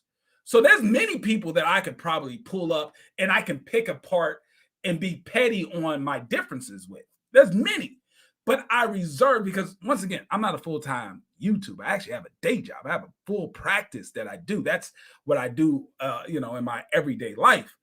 I try to focus on the egregious, it's the ridiculous, bad actors in the space. Another thing that I will give Tony credit for, he will absolutely call out things that he sees as predatory. He's not in the clique. Let me say this. He's not in the clique. See, there's a clique of EYL, him 500, Wall Street Trapper, 19 Keys. They are. And Jay Morrison, the God, is coming back. Wait. He's no longer in the clique, because he was with Jay. He did some deals with them before, right? So he's no longer. I think. But the fallout that he had with Jay, I believe, and he could speak for himself. The fallout that he had with Jay, because Jay really didn't have a clique. Like if you see Jay Morrison in his comeback tour, he'll explain he didn't have a clique. He was really by himself, and everybody else was like students of his. That's why when there was a conflict between Jay and Tony was able to expose some things that other people weren't, Jay Morrison had a huge fallout. So when it comes to these guys, they're in an infinite circle jerk, right? They'll do a conference, like EYL will do a conference about how to build wealth in America for Black people. And then 2 or 3 months later, him 500 will do virtually the same exact conference. But instead of him 500 being the featured speaker there, EYL is now the featured speaker at his event. They even share, this is what I'm told, they share mailing email lists, right? So when you have squeezed all of your customers out of as much money as possible from your course, you sell the email list to the other fake guru. The other fake guru sells you their email list so you can squeeze a new audience. Well, Tony's not in that group. And based on conversations that I had with him, he doesn't want to be in that group. He's an extreme individual. Like him, love him, or hate him, he's an extreme individual who will call out BS. He will even push information to me. Like he'll show, like people will go to him because his platform is much bigger than mine. People will send him information about potential scamming and stuff like that. And he'll either, do the story himself, but if he feels like he doesn't have the time or it's not really worth it, he'll pass the info to me and say, hey, JT, check this out. So for that, I believe that's a big distinction between guys who are in the industry of fake guru and they protect each other and they created kind of like this whole cabal of working with each other, and a guy like Tony who sells online courses, but I've never seen anyone present information where he's telling people to do things that are either unethical or illegal. He just sells a course. Fair enough. Right on. Oh, matter of fact, I'm gonna blame you for this too. So also that's Jared's fault. Jay Morrison come from Morgan State, so he was at Morgan State at a point. And I think that's a myth, because the way Jay Morrison has told his life story so many times, there's so many different versions. No, but his main I know thing is that he was a high school dropout, 3-time felon. Well, I know for a fact he went to Morgan. He ain't finished, I don't think, but I know for a fact he went. Like his best. So friend, that's what it was. He didn't finish. I will say this. I went through his bankruptcy, and he did have student loans on his bankruptcy. Jared, he did have student loans on his bank. All I can say is he never came through my classes. If he was there when I was there, I never had him as a student. So I can't. But you can't keep blaming me for all of Maryland states, the entire states, and all of its institutions failings. Good God, that's what Morgan State is there for, bro. But I do. but I do encourage if folks, again, a lot of folks, myself included, who watch this show are in those far left political spaces. But I think it is informative, but also great TV when you break down people's financial records and you start exposing all of that. I mean, you dig in there, and people, if they're making claims and running their mouths, JT will find them documents and put them on the screen. Be like, you don't have no money. And it's the saddest thing, because once again, to close out, it perpetrates the predatory nature of their marketing, right? Mm-hmm. Follow me, take my advice, because I'm so successful. I've made so much money. And they're basically lying the entire time. The only time they ever had money in their life was when they sold people how to make money. But the students aren't as successful because their actual advice does not work. They're just, getting people who don't understand how things within the world of finance actually works to pay them money. And you can easily show when people claim that they own real estate is public information. When people lie about the homes that they were able to buy because they're such a good day trader, and I find out that it's a rental, they make me like I'm the bad guy. Yeah. I'm the bad guy because you went online telling people that you made millions and millions of dollars day trading, and you were able to buy your dream home in Puerto Rico for $40 million. And I just clearly just go to Puerto Rico's public records and see who owns the home. You don't own the home. I'm the bad guy. Right, I'm the bad guy because I'm digging into your no. If you never presented to the world that you bought that house based on day trading, and that's why your students should buy your $1,000 course on day trading, you did it to yourself. See, I'm the mirror. That's all. I'm the mirror. It's like an obese person who refuses to look at themselves in the mirror to see that what they did to themselves with their health. Don't be mad at the mirror. Look into it, realize what you need to work on, and then get to work. They're mad at me, and I'm only a reflection showing them the reality of what they're in while they try to present this false narrative of who they are. Yeah, I know Jeezy got called out extremely fast when he said, "Man, I own half of Atlanta," and they said, "Bro, you got two buildings, and one of them ran down." Like, it don't take that much, but they'll talk. And here's the issue, and I love that you made that point. Why would someone do something so stupid? Why would they say something that's so easily exposable? Because it works. It works, and they will continue to do these things because they're effective. People don't do things that are not effective, right? Like if it doesn't work, people normally will stop. Only people who are considered insane continue actions that are not effective. Most people who would be considered sane, when they see something doesn't work, they pivot and they go towards things that work. Faking it till you make it, dealing in Black trauma to monetize Black trauma to make yourself famous and rich works. And we as a community can have a huge impact if we disengage. When we see these predatory behaviors, we disengage and realize, hey, this is the same thing over and over again. A person pops up. They claim to have all this experience. They claim to be for the culture. They claim that they're going to do all of these things. We see absolutely no results, but then they all of a sudden, now they're a celebrity and they're rubbing elbows with rappers and entertainers. And well, hold on. I thought this was a community thing. I thought this was upliftment. Was this upliftment of the community, or was this just simply your personal upliftment? All you gotta do is look and see the results. Hey, the link to JT's platform is in the show description. If you aren't already familiar, go ahead and get familiar. It's a great addition to the media diet. And I appreciate you coming through. It was a pleasure, and we'll be in touch because I was just encouraged to ask you about what I should do with this award money I just got. So I might need some financial advice. Absolutely. The number one thing is do nothing. Put it into a high yielding savings account and give yourself time to think. Don't be in a hurry to invest or spend. Give yourself time to breathe. That's why I tell anybody who hits the lottery and stuff like that, people be thinking, oh, I gotta hurry up. No. Slow down. Put the money away and relax. That's the number one thing you do when you get big money out of nowhere.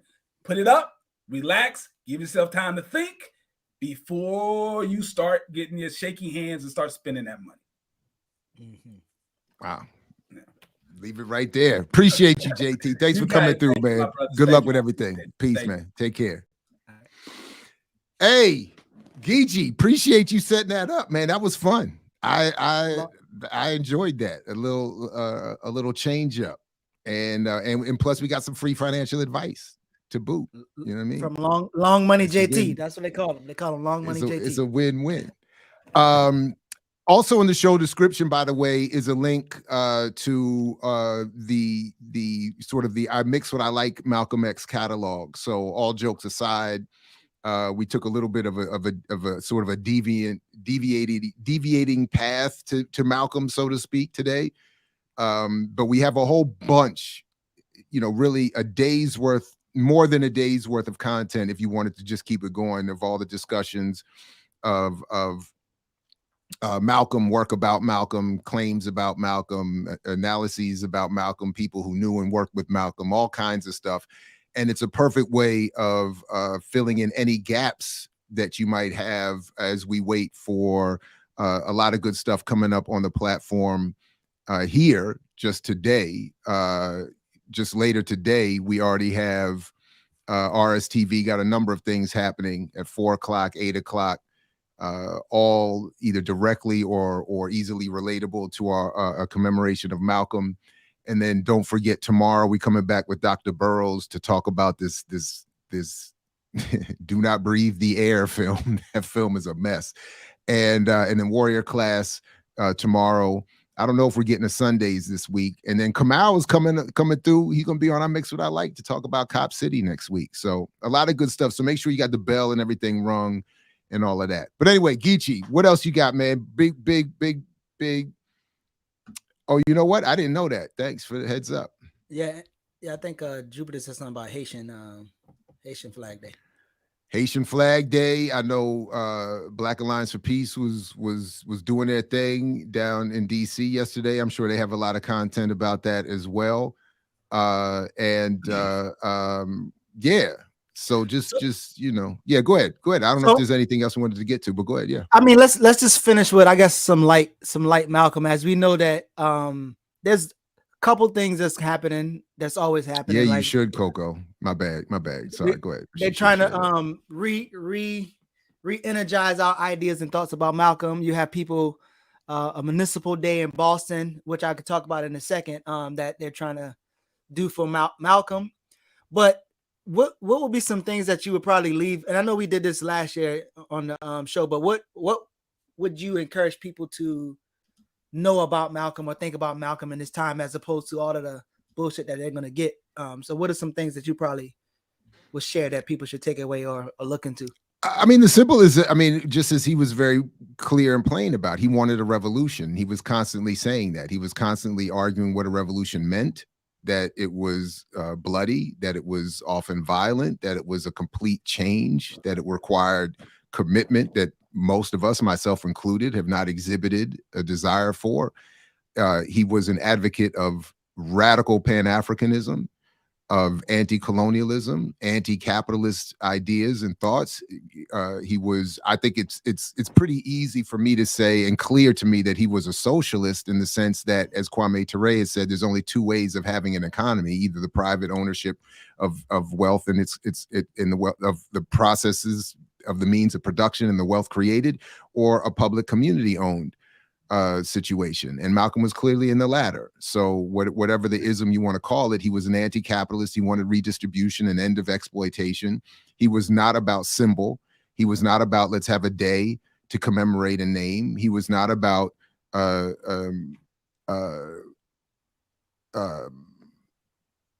anything that was not a legit material redistribution, a reclamation of land, a reclamation of power. Thanks for the super chat as well. It was so I mean, there's no way that anyone can directly engage Malcolm X's work and not be clear that he was a revolutionary. And even if you read the easily criticizable autobiography, with all the new stuff that's come out in recent weeks about it, that we talked about even here recently, even if you get that, Dhoruba said this, there's a classic lecture tape that I have still somewhere, where in 1992, Dhoruba bin Wahad, Amiri Baraka, and John Henrik Clark shared a stage in an event hosted by the late, great Alambe Brath, in a discussion of the forthcoming Spike Lee film. And Dhoruba was very correct on a number of things, but he said a few things relative to this point. One, if Malcolm was still alive, he would be a political prisoner and nobody would be talking about him.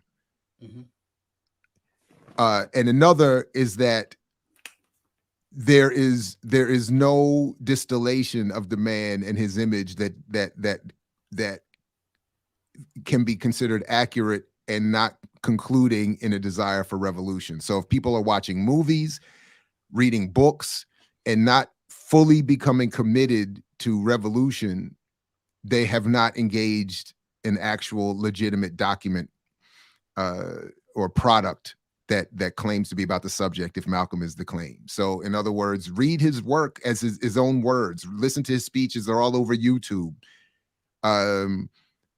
Engage some of the more accurate analyses. I think our book, is our collection, Alive Reinvention, is a good place to start, obviously, but there's a number of others. Zach Kondo, anyway, people who have been on this platform, people we've published with and written with, but start with Malcolm himself. And I think it's impossible not to end up more to your left than when you started. Yeah. So one of the things that I think, I mean, I know a lot of times we spend time on these grifters and these con men, but the reality is a lot of them are putting themselves into space where they will, for a larger audience and younger people, recreate who Malcolm and who Martin is. Like, for instance, we talked about 19 Keys literally saying that he read Revolutionary Suicide by Huey P. Newton and he broke it down for his audience. And then you hear him say, well, I ain't really rock with Martin Luther King because, he messed with white women, and when he started talking about economics. Oh, I think we should play that. You hooked us up. Yeah, we should play that. We should prove that point. And I mean to cut you off, but I just wanted to, I'll pull that up while you. Yeah. Before we play that though, I'm thinking, like, if you're looking at 19 Keys. He's very much, and I don't know how much support Farrakhan gives him because it seems like they don't even rock together, but I don't know. But Malcolm of today, which he calls himself, and other people will call him eventually, is 19 Keys.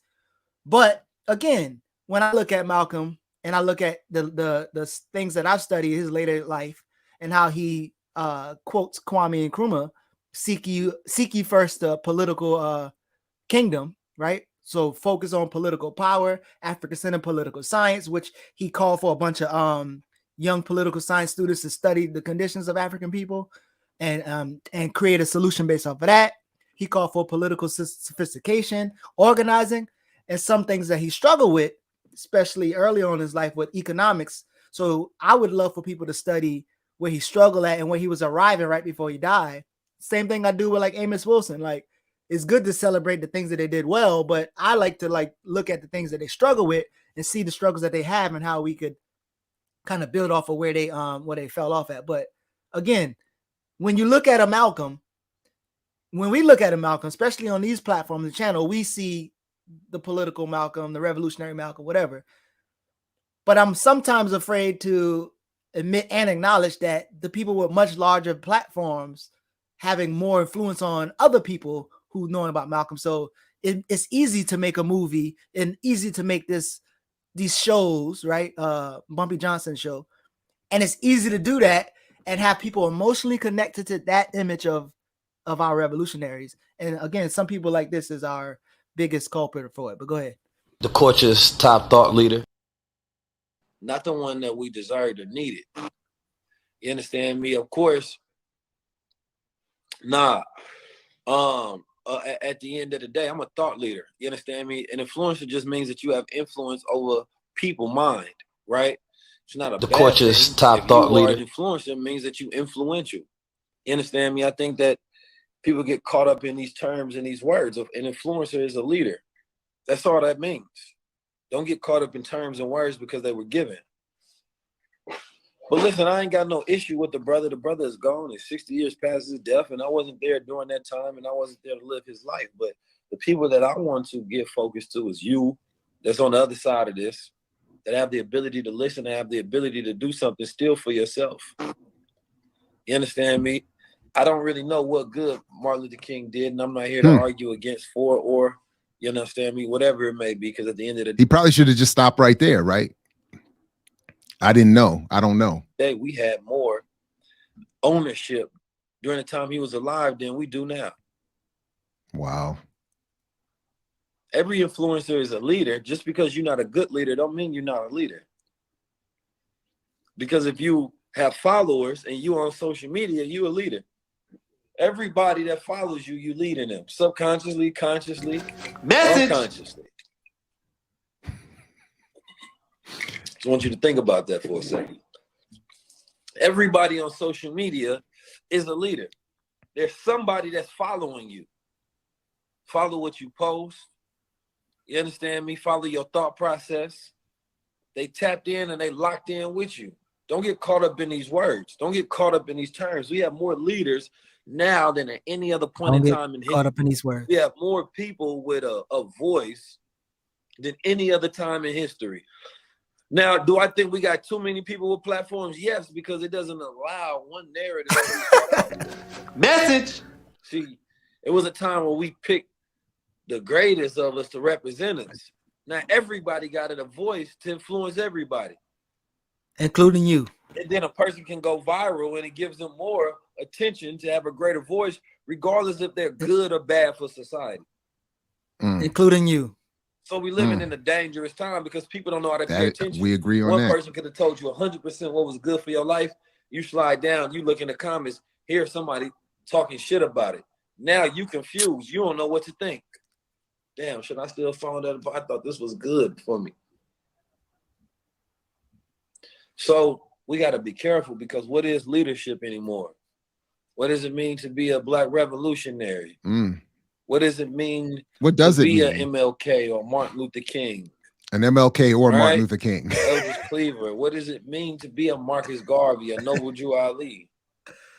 You understand me? What does it mean to be a leader in these days and time? Because we have been lost without it now.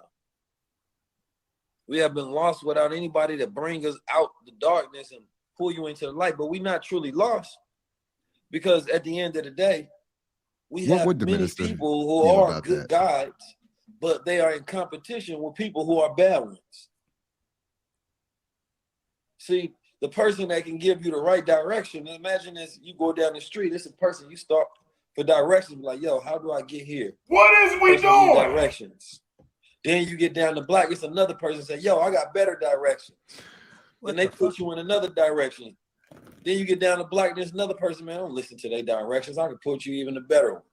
Now you don't know who the hell to listen to. If I'm gonna get lost, I'd rather get lost in one direction. Now I don't even know how to make a decision. So you decide not even to go.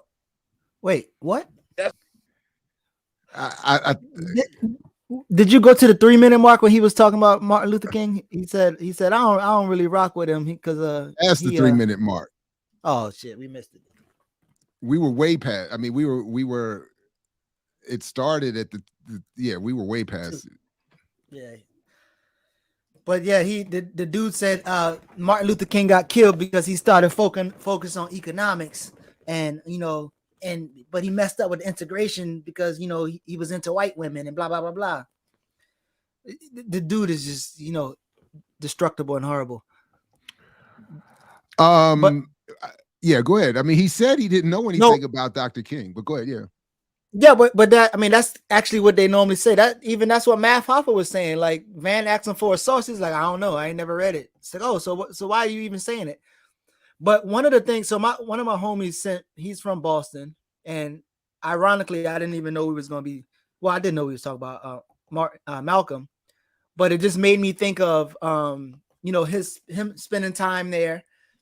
And so my homie sent me this Nubian Markets grocery store. It's a black-owned grocery store, and he always send me stuff and ask me to comment on it. But when I comment on it, he get mad because I'd be like, "Yo, one, they got a white manager. So if you look at the staff, there's a white manager. Two, they're not gonna build wealth, right? There she go right there. They're not gonna build wealth. Three, I said maybe they should have opened a grocery cooperative. That would have helped them, a little bit. It'll ameliorate the situation. But when you even read their information, it sounds like they have this ownership structure, but then they use language of cooperatives. Oh, everybody does different tasks and we do this and it's just not, it's not going to get where it's at. Then there's this actual Nubian Square coalition of black people who are focused on like black nationalism or cultural nationalist thing. They want to rename streets. Like, for instance, they want to rename Washington Park after Martin Luther King. So Martin Luther King Park. And they want to rename Dudley Way after Martin Luther King Boulevard. And so even though that those people are like kind of cultural nationalists, this grocery store ain't even connected to them. And maybe they're not connected to them because they got a white person on staff. I'm not sure. But the idea of dealing with revolutionaries, but then also selling into some economic liberation or economic stability. Like, even again, 19 Keys literally said the reason why they killed King because he was talking about economic liberation or something like that. Economic revolutionary, whatever the fuck they was. Well, that part sounds right, actually. But the problem is that King was talking about something anti-capitalist that involved a structured redistribution of wealth. And he's very clear about this. Maggie Anderson and all of these folks misrepresent him on the regular. But where do we go from here? I've done a number of videos on it. I mean, it's very clear. He was not, messing around. It was buying black. He spoke to it specifically. Buying black does not work. And it's very simple. Black people have no money. The idea that a collective of people with no money can support an entire industry that is itself going to redistribute wealth back to that people to create wealth for that people is absurd. And King spoke to it directly, obviously, and this did get him targeted for assassination. This is part of what gets everyone targeted for, at worst, assassination, imprisonment, exile, or just marginalization. But yeah, but I, not having seen that clip, but knowing the rest of, some of the rest of those arguments, if anything, what they're saying is, when King talked about integration, and with the idea of, or the definition of integration simply being being around white people, then it is easy to dismiss that and dismiss King and all of that. But but that's not what King was talking about. And as my godfather and others have pointed out, if people go back, King's actual, the SCLC, his own organization, was not integrated. Just as a reminder, I mean, it was a Black-led organization. So this idea that King only wanted Black people to be physically around white people, and then to 19 Key's point, that King, having slept with white women or have been rumored to having slept with white women, disqualifies him. That to me is separate from a discussion of what King was actually advocating politically and economically, which is constantly misrepresented. Obviously, infidelity and other, behavior is up for people's, personal choice and criticism. And King, had plenty to criticize in that area, but that's not why he was assassinated. That's not what his analysis called for, and that's not what he wrote about or spoke about. So to claim and put that on him as a way to ultimately, and I'll stop here, distinguish yourself as the new heir to that movement is some nonsense. And I think that's what, these folks are clearly engaged in. So yeah, but anyway, but man, I anything think coming? Yeah, go ahead. Yeah. No, I'm just saying, I think their goal is always to discourage any kind of political organization and preach economic whatever with separatism. Like, so it's just like illogical to the thing. And so that even when I posted something, and some brother who was a Garveyite said that, Charlemagne them into politics, and that you either into politics or you into Black people, and you can't do both. I'm like, what? But that's just kind of how their idea is, because Black people mean circling the black dollar, Black businesses, and all this other shit. But anyway, yeah. But that's all I got. I will be in. No, actually, I'm not gonna drop my location. I don't want to get ran down on like JT and. Anyway. And we already know you're not ready for them 6'4" boys, them 6'5", I'm gonna tell you. I ain't gonna tell you nothing. But listen, anyway. Make sure, leave it. It's all yeah. Make sure y'all check out your African Liberation Day events wherever, any city that you're in or country. I know I'll be rocking into one of them spots. What am I gonna get talked to about? What I do wrong? Oh no. I don't know, but it looks like I'm about to get a talking to. I definitely agree that, but by the way, it really isn't alleged. It's not alleged. I read the documents and I saw the stuff. But the point that others have made, King was not assassinated or harassed or targeted because he was cheating on Coretta. So, we'll bring Diallo back, but I want to bring back better remixers than Born Center. So if we get better remixers, we'll improve our hosting next week. We're gonna trade a couple of y'all out. Yeah, we trade. Yeah, because we're gonna trade some of them cats out. Like these, I know they got the juice and the critique for the people on camera, but them cats in them chats, I don't know. We're gonna have to swap y'all out. The chat is is grimy. Diallo get to live and fight another day. Like I don't think we found our replacement yet. So we're gonna interview Ja Morant next week. I see you said free Ja Morant. I'm with you. Yeah, free Ja and free them all. Anyway, so if I survive this talking to, I'll be back tomorrow with Dr. Burrows. Much more coming up on the platform today, RSTV, and who knows what else. We did unfortunately get the word that we're going to be Jackie-less for a few weeks. So we're not getting any power hours and anything like that as she goes through her surgery, which is, I believe, happening today. And already she might be in it right now, in fact. So we wish her well and a speedy recovery. And we'll welcome her back as soon as she's ready. So for sure. So, anyway, make sure you have the bell rung. Make sure you like, share, subscribe, do all the things. Put all of this in your socials. Invite others to get some of this good boom bap breakfast and soul food, organic soul food for your media diet. And, we'll catch you next time here at Earn Your Liberation and throughout the BPM platform. So peace, like Fred Hampton used to say, only if you're willing to fight for it. Catch you next time. Peace, Geechee. Thanks again, man. Take care, everybody. Or invest for it.